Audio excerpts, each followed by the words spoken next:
মুখটা দেখি, তোমার মুখটা দেখি।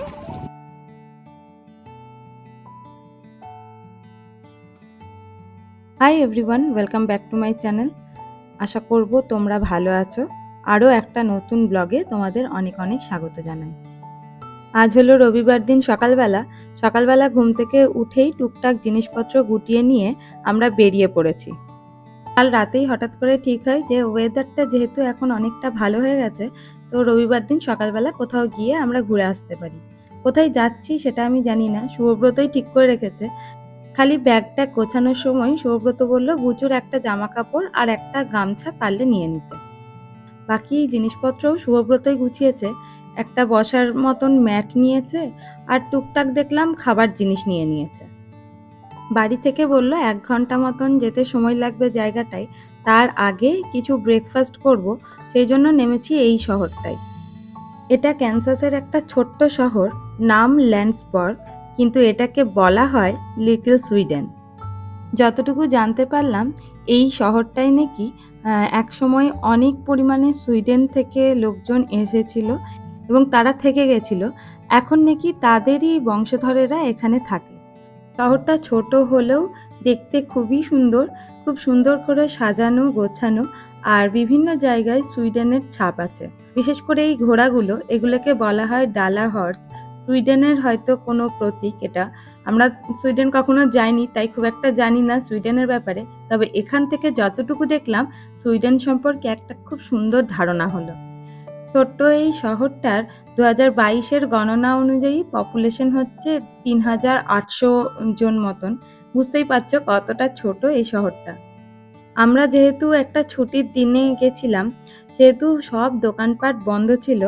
কোনো দোকানপাটই তেমনভাবে খোলা ছিল না, কয়েকটা ছাড়া। এই টেলিফোন বুথটা দেখেও বেশ সুন্দর লাগলো। এটা একটা সুইডিশ ফোন বুথ, যার নাম হচ্ছে টালাডালা। এটা একটা ইউনিক নেম মনে হলো আমার। এরকম ফোন বুথের প্রচলন কিন্তু ইন্ডিয়াতেও ছিল, কিন্তু এখন সেগুলোর খুব একটা অস্তিত্ব নেই। তবে ইন্ডিয়ার ফোন বুথের কালার আর গেটআপটা কিন্তু অন্যরকম ছিল।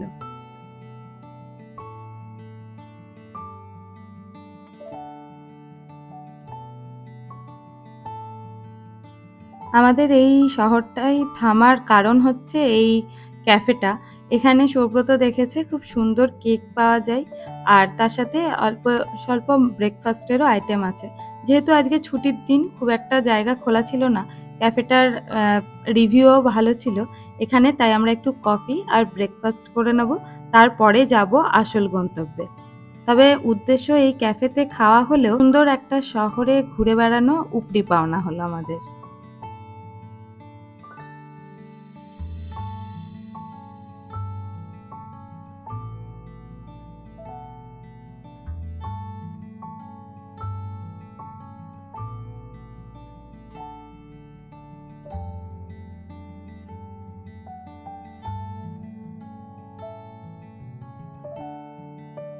ব্রেকফাস্ট করতে গেছিলাম ঠিকই, তবে খাওয়া হয়ে গেছে প্রায় লাঞ্চের মতন, আর দেরিও হয়ে গেছে এখানে আসতে।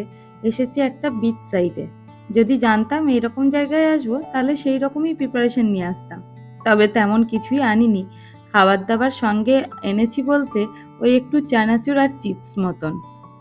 বুচুর খাবার যদিও এনেছিলাম, কিন্তু সে তো প্রথমে জল দেখে প্রচণ্ড ভয় পাচ্ছিল, তারপরে সেই যে জলে নামলো, সে আর উঠতেই চায় না। খাবার কি খাওয়াবো? আমি ওকে বারবার জল থেকে আনার জন্য বলছি, আর শুভব্রত ওকে টেনে আনতেই পারছে না।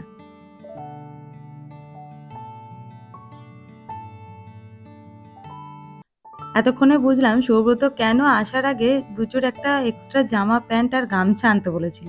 এরকম জানলে আমরাও একটা করে নিয়ে আসতাম, অন্তত পাটা ভালো করে ভেজাতে পারতাম।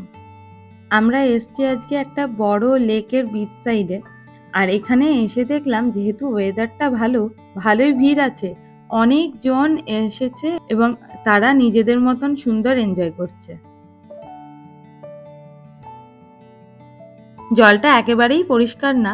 শুভব্রত আর আমি অল্প পাটা ভিজিয়ে ওই বসার জন্য যে শুভব্রত ম্যাটটা এনেছিল সেটা বিছিয়ে আমি বসে আছি, আর শুভব্রত ওদিকে বুচুকে গার্ড দিচ্ছে যেন জলের মাঝখানে না চলে যায়।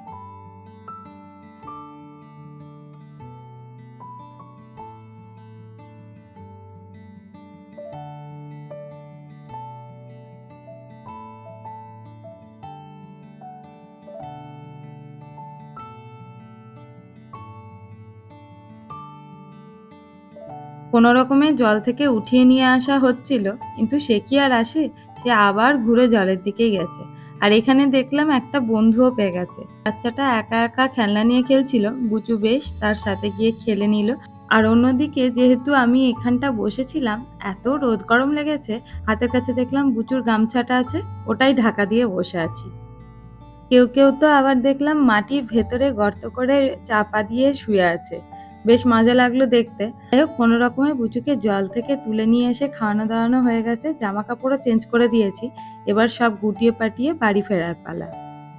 যেহেতু আজকে কোনো রকম প্রিপারেশন ছাড়াই চলে এসেছিলাম, তাই শুভব্রতকে বলেছি আবার একটা উইকেন্ডে নিশ্চয়ই এখানে বা অন্য কোথাও এরকম জায়গায় যাব, যেখানে পুরো প্ল্যান করে যাব। আমিও তাহলে আজকে এখানেই বিদায় নিই। কেমন লাগলো তোমাদের ভিডিওটা অবশ্যই কমেন্ট করে জানিও। ভালো লাগলে লাইক শেয়ার করে দিও। আর যারা নতুন দেখছো আমার চ্যানেলটা, তারা অবশ্যই সাবস্ক্রাইব করে দিও। দেখা হচ্ছে খুব তাড়াতাড়ি অন্য একটা ব্লগে। ততক্ষণ খুব ভালো থেকো আর সাবধানে থেকো। টাটা।